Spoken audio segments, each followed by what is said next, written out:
Assalamualaikum everyone and welcome to Heart podcast. In this podcast, we slow down and have genuine conversations about the things that touch our lives, our struggles, our growth, and everything in between. Long time no see, right? Wow. To be honest, we'll figure out what we'll talk about. But it's mainly life. Yeah. How's life? Is it bad? Is it good? Is it hard? Is it easy? You go. Hi. Wow. We're doing this again. Okay, so tell me about the highlights of your last, how many months have it been since we've done this?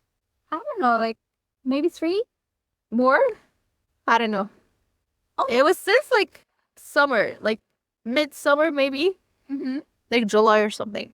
So, what are the major features of those 3 months? Work, change, challenges, Uh-huh. frustration, a lot of frustration, and Growth. growth. Okay, after frustration, yes, comes growth. Yeah. I was gonna say very good, very gross. I mean very good because I always tell the students like when they say something like that I was about to say something very good, and that's one thing that you will experience when you become a teacher. You'll tell everyone very good, excellent, good job. I would say the same. Change, uncertainty, and discomfort. Yes, to the max. Discomfort because you're out there with the unknown, facing it alone because you're now a grown up and you have to deal with everything all by yourself. Discomfort because you don't know what's waiting for you and you don't know how you will handle this and you don't know a lot of things. And I like that point you mentioned earlier. Like when you said that the fact that life is hard does not mean it's bad. Okay, can you elaborate more on that? Yeah. So I've been having ideas. Like sometimes I have the idea that I hate life. Life is shitty. It's so much for me. And then I feel like when something very simple is so extraordinary at the same time, like sitting on grass, spilling the grass, like what we're doing right now. Like looking at the sky when it's a bit gloomy and a bit cloudy. Looking at people, like I've been watching people like earlier today when I was waiting for you. I've been watching people in the masjid and I was like it felt like a cinematic shot. Like, you know, when you shot people talking and absolutely unaware of your presence. These scenes, these cinematic scenes in documentaries, yes, You know, I really don't like romanticizing life, like taking bits and pieces and thinking that this is life. But like sometimes, like we're actually commanded to think of these things, to contemplate, not compliment, contemplate these things. It's been so long since we spoke English. We'll have to adapt to this. real English. This we spoke, like for myself at least. I'm working from home. So the fact that we're actually asked to ponder things, to think. So when a lot of these instances happen, I'm like, no, life is not bad. It might be hard, it might be challenging, it might be not for the weak. And it's not bad. It's not for the weak. What do you mean by weak? Physically? No. So I really, are we gonna talk about this? Yeah, okay. So I really think that physical weakness does not count. Like, in a way that when you're actually, like, we have like physical and we have the spiritual. And I believe strongly that the spiritual lifts up the physical. So if you're doing well spiritually, you're gonna do well physically as well. Even if you're not that, even if you're not hitting the gym, even if you're not that in shape, this is gonna lift you up as long as this is in place. Mm-hmm. Don't you think so? Yeah, I do agree. And let me tell you something. I've always thought of myself as physically weak, and I'm saying physically weak. But now that I'm facing life, like I told you, like actually when we first talked, like it's been a while since we've met, and you told me, "Oh, Sarah, you changed a lot," and like I don't know, but I don't fear, or I no longer fear some of the things that I used to fear. I feel like with physical weakness, like you can adapt, you can do something about this, but spiritual weakness, is what matters the most. Like, imagine when you, like, for example, you're very tired, you come from a very busy week or a very busy day at work, and then you find like dogs running, and then you start running like you're running in a marathon. So this is part of it. Like when emotions get in place, like, oh, like, it can make you do stuff that you don't think you can do physically. Like, they call it like instinct of survival, and this is something so similar. The instinct of, or it's not instinct as much as certain type of mentality, certain type of ideas that you have. Wow. That gets you going, keeps you going. Yeah. Another point to also mention while talking is enjoying the mundane things about life. Like, I don't know, the weather is good. It's raining again. Really? Okay. Okay, that's nice. And we're sitting on grass, and it's nice, and we had hummus al-sham, and it tastes so good. And all of these like simple things that makes you feel like, life is good. And I feel like that's actually the thing about life. If you want life to be good, I don't wanna like, again, it's not about romanticizing life, or it's not about saying that I don't know, these self-talks or self-help things, no. But I'm talking real, just simplicity. Because you know what? You're not focusing on what people do on Instagram. You're not running like a dog for this and this and buying this and this, focusing on physical possessions. It's not about this, but it's about actually living life and knowing that you're here for a purpose, and at the same time enjoying the little things that you're having without being pressured by people to travel to this place because everyone tells you, oh, you have to go to visit this place. Because I feel like It's not gonna be good. exactly. And this is life for most of teenagers, for most of youth. They do things and they think that this thing Yeah, chasing is gonna happen. Exactly. They think it's gonna make them happy, but it's not gonna make them happy. Yeah. I think like one of like Satan's very well-known tricks is that he keeps you chasing something that you don't know. Chasing the unknown. 100%. Thinking that the unknown is much, much better than what you have right now. And in the pursuit of that, you lose a lot. You lose a lot of what you already have. And then you only realize this when this that you have is no longer there. And then you regret it. And then this happens, like the maturity happens, like the realization that, oh, I've been missing on a lot of things because I was chasing something I didn't even know. And I still have this a lot, like the FOMO. Like I've started journaling. I've written something about this actually. Like, I've always had this FOMO like before, and sometimes I have it now. And I actually once had like this reflection that my FOMO, I think everyone's FOMO is actually longing to be with Allah. It's literally like I don't know if everyone had this or not, but like growing up, I've always had the feeling that there was something out there that was happening that was so lit that I was missing on, that I wanted to go. I've always like, I'm the guy that sits on the window, stares at the window, right? Like for hours. I've been always this guy. Yeah. And I always had like an idea there is something happening out there in the world that is so good and I'm missing on it and I would die to go there. And I had the reflection, and I think it's so true, that this was being in the presence of Allah, being with Allah. I love this point. And let me tell you, yes, I do agree that we do have this longing, but sometimes we don't realize that it's longing for Allah, or we substitute this with other things. Oh yeah. We miss, What about things. Yeah. You know what happens? What Satan does? Like, this is gonna always happen. The FOMO is always gonna be there because you were created that way. But you know what happens? Satan makes you think that the FOMO is for something material.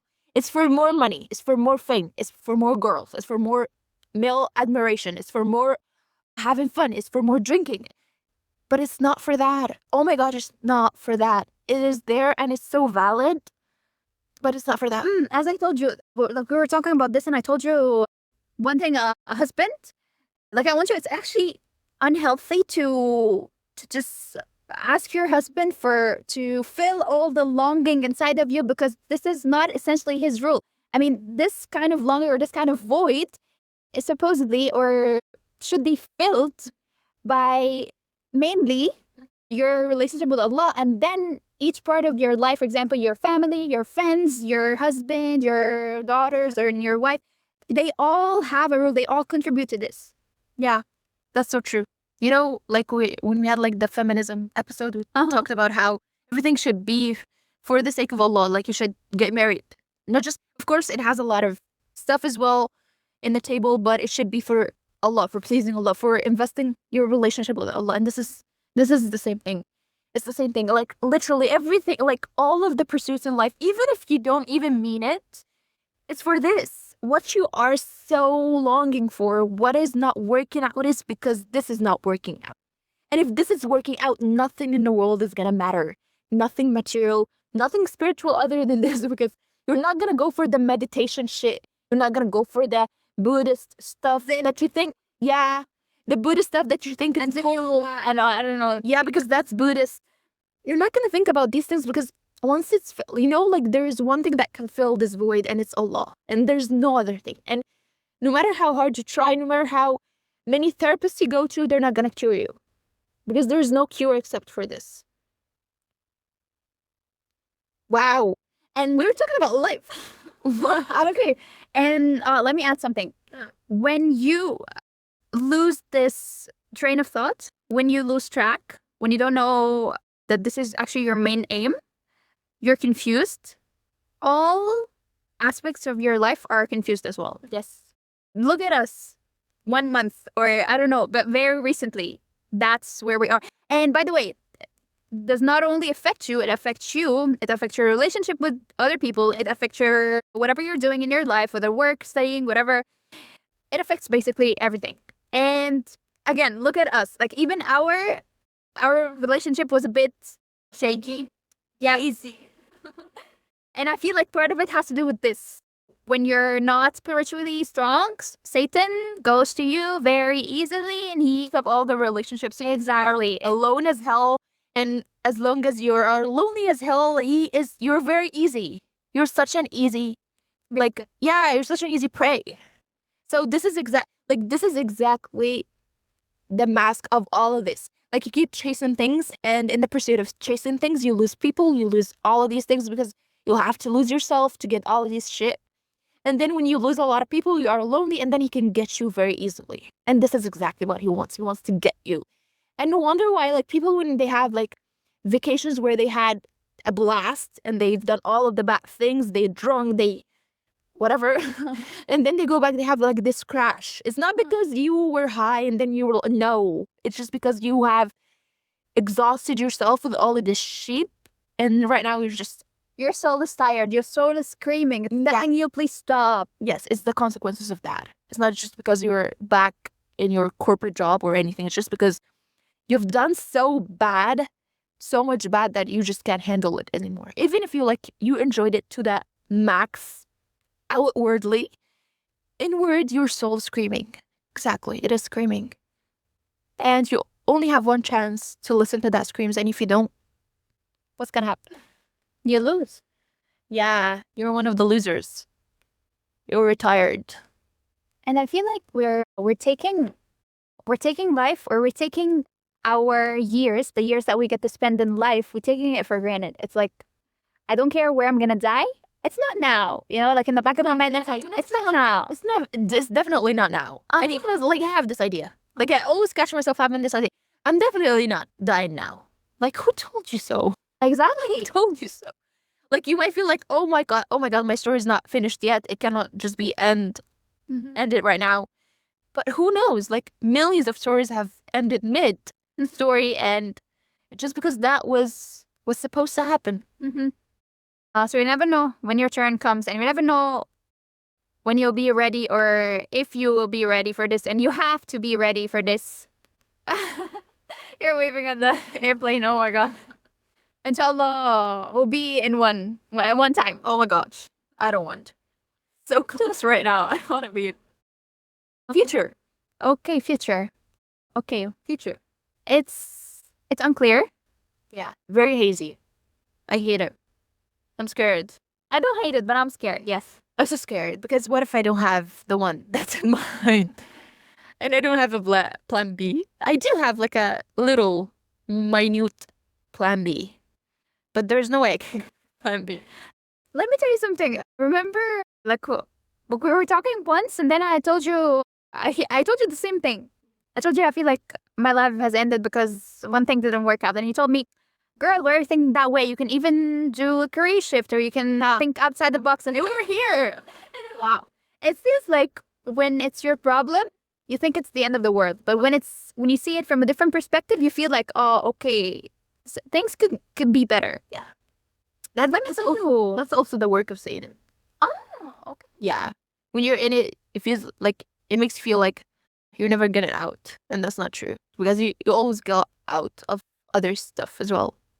SubhanAllah, and you get out in the most wonderful plan. Like whenever I think about things, how things happened or how things are happening, I feel like this is the best thing that could ever happen. And you're always like, I was so stupid of thinking it other way. Yeah. Although I don't like it, I didn't like it, but it's just perfect. I don't like it, I love it. It's the type of thing that you, or I don't know, like some of it, like it's not that you can settle with it, but it's so good, and you cannot deny that it's so good. But you're still like what happened right now, I was still then like, I'm greedy. I still wanted this, like about the grades and stuff. I know it was not for me, and I know it wasn't good for me. But you still have like this what if that is also from Satan. What if it was this hadith? yeah, No, exactly. You should not. What ifs are very disencouraged because there's no what if. This is the only scenario. There is no other scenarios. This was written 50,000 years before we were made. There's no other scenario, and there's no what if. Any what if would mess it up. You should know that any what if would not make you end up in Jannah. You know what? I just remembered these, and that's why philosophy sometimes it's not good for you, because they always think about, oh, you know, these ideas about the incarnation. I don't know if you know about this incarnation, like the thing that you're, when you're gonna die, you're gonna reborn again, and then you'll live life in a different door. Blah blah blah blah blah. Oh, okay, yeah. Oh, really? Okay. Yeah, it is. So all these ideas, and even I feel like in Christianity they have something like, I'm not sure, not like this exactly, but I'm not sure. Let me check. But the possibility that, oh, you know what, this is not it for you, or you're not responsible for, or you're not 100% responsible for your actions because someone else will. Oh, you know, yeah, I guess that's the Christianity part. But yeah, they have this like the part where Jesus pays for their Yes. So the possibility, it feels like, okay, let me mess up a little. It's not gonna harm. Oh yeah. But this is not the case. Again, Satan is doing his work with us, doing perfectly well, manipulating us, telling us, okay, it's fine, giving us excuses and all. But We live once. Yeah, exactly. Also, I should not be messing up. yeah, I don't have any other chances. and actually, young people, they say this, YOLO. Yes. Like, guys, like, this should be the most terrifying shit ever, that you live only once and there's no other chance. And it's so mind-bending that once it is done, it is done. Mhm. It is what it is. Once you're gone, you cannot go back. It is what it is. If you die a Muslim, you still have like a possibility, like 50-50 chance. And if you die as a non-Muslim, that's it. Mhm. That's it. That's it for good. And we don't even fathom what for good is. What is for good? We don't know. It is so freaking long. That's what we know. And I feel like we're so fragile. I mean, the humans are so fragile. I don't know, but I get this, you know, like at the beginning of the episode when we were talking about this kind of, I don't know how to describe it, it's like nostalgic. Like, I don't want to say romanticized as well because it brings the Instagrammable vibe, but it's not like romanticized or even nostalgic. It's something else. It's, I don't know, heavenly. I don't know. It's like a word. Like, you have this feeling that, and you have it in serious moments in life. Like when someone dies, when you, yes, the this ephemerality of life. Like, for example, a literature degree, yes. Like you're sitting right now and you're contemplating life and you're contemplating putting over things and all that. You know, this feeling that you get. I feel like we're so fragile because we don't experience this on regularly on a daily basis. And this is actually what life is all about. It's ephemeral. But what actually happens? Oh, okay. No, no. Okay. Okay. But what actually happens is that, as you said, we we we're chasing things, and each time we get this, or we're about to get this feeling. Uh, Okay. okay. Just a moment. Each time we're about to get this feeling. Technical issue. Okay. Oh, we had to pause because people were pressing issue. Okay, technical issue. So I was talking about this feeling, and I feel like this feeling is so precious, and we don't get to experience this regularly because we're so immersed in life and all. And part of this feeling is when you feel fragile, when you feel that when you admit your weakness. This is when you know for sure that you need something bigger than you, that you need Allah. And for this, you would do whatever it takes. Like you would pray on time. You would do all the things that you feel you were lazy to do. You would do it at this certain point when you know that you're weak and you know that you need them and you know that there's this one moment in your grave alone. Yeah. And you'll be facing it all alone. You'll be facing all of the things that you did in your life. I feel like So hard. yes. So terrifying. The fact that you're gonna be there, and like for a claustrophobic person as I am, this is the scariest part of everything. And if it's not good down there, oh my god. Oh my god. Like imagine for all the claustrophobic guys out there, imagine you're in this little tiny hole. And it's not just this, and you're feeling everything, and it's not just feeling like the worldly stuff. You're also feeling worse. You're feeling stuff that are unworldly. No one of us is prepared for that, guys. Like, nothing in the world is actually worth it. And let alone the fact that the good things that are waiting for us. I'm not talking about the good part, which is just mind blowing. We don't even know how to think about it. The bad part is so bad. Like, and what we would be missing on is a lot as well. It's not just about the bad part that we're gonna be punished, we're gonna be burned in hell, which is a lot, which is enough, but also on a lot of the good things that we're gonna miss on. Like Jannah is so worth it. Jannah is so good. It's so good. It's mind blowing. Like imagine like all of the things that you love in life accumulated without fear, without pain, without sleeping, without getting tired, without getting full. This is enough is so good, and it's not gonna be nothing compared to like it's not compared to this at any point. It's nothing like this. And even I'm content with Jannah if it's just dunya without all the other feelings I'm speaking about. I'm fine with it. Imagine that's gonna be 10 times, 10 billion times better than this. Isn't it too much to miss on? Isn't this the actual true FOMO? Ah, yes. True. This is on Jannah. Yes, the new definition of FOMO. Oh my god. That should be the new definition of FOMO. Oh my gosh, yes. You're missing out on Jannah. Oh my god. What actually matters. And you know what hurts is what we're speaking about right now doesn't mean anything to a lot of people, to most people. It doesn't mean anything. Literally, it just they'd be like, they're stupid. But the fact that this is the only truth. This is the only truth, and it has always been there. It was never considered, like, you know, when like the philosophers try to search for the truth, like it's something treasured. It's not for everyone. Like it's literally, it has been there for, even before Islam. God has always been there, and he has always been sending messengers to give us the message. And truth is the most accurate, most clear thing that has always been on earth. Truth has always been there, and it has been accessible, available to everyone. Yet it is rarely found out. It's not because it's not clear, it's just because we refuse to, and we're just so distracted. And we choose quick wins, which messes us up. Okay, let me end and I could talk. I know. I miss this so much. Yeah, me too. Oh my god, me too. Like as soon as we started, I felt like, oh my god, podcaster spirit is going back or not.